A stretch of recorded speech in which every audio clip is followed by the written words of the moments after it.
2 Corinthians 11. Paul and the false apostles. I wish you would bear with me in a little foolishness. Do bear with me. For I feel a divine jealousy for you, since I betrothed you to one husband, to present you as a pure virgin to Christ. But I am afraid that as the serpent deceived Eve, by his cunning your thoughts will be led astray from a sincere and pure devotion to Christ.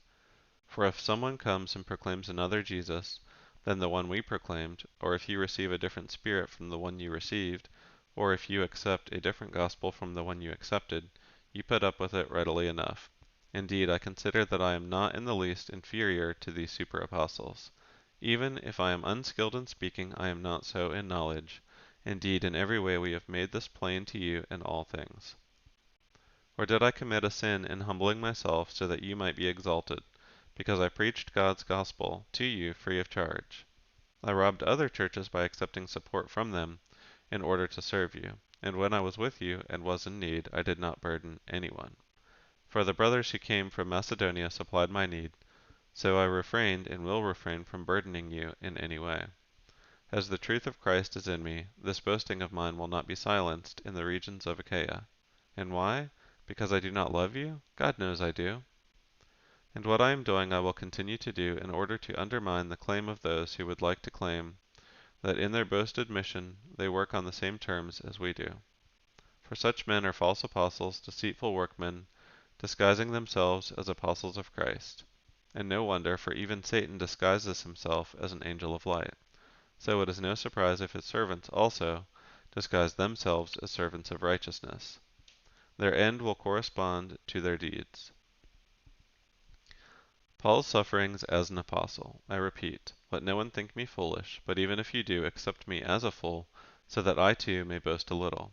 What I am saying with this boastful confidence, I say not as the Lord would, but as a fool. Since many boast according to the flesh, I too will boast. For you gladly bear with fools, being wise yourselves.